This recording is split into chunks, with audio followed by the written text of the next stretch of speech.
เธอเนี่ย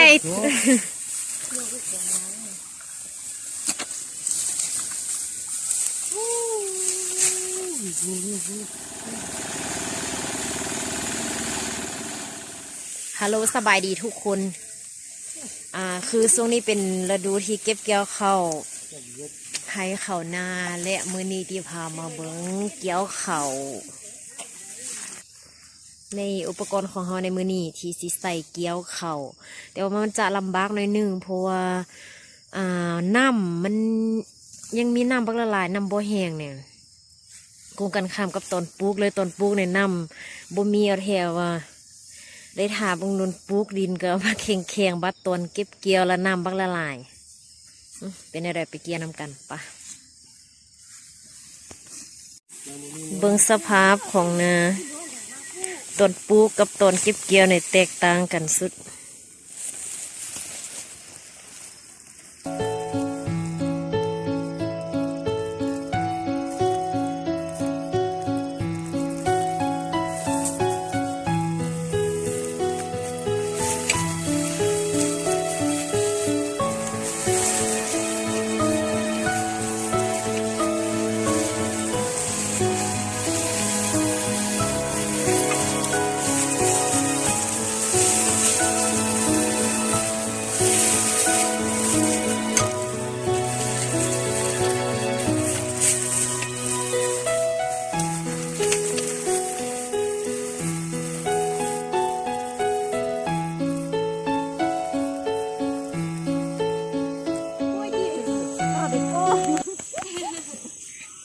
ก็หัวใหญ่เต้น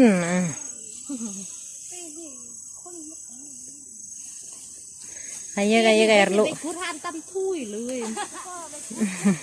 ทุยอุดมทุยทุยทุยนี่นั่นละทานตำทุยทอนแล้ว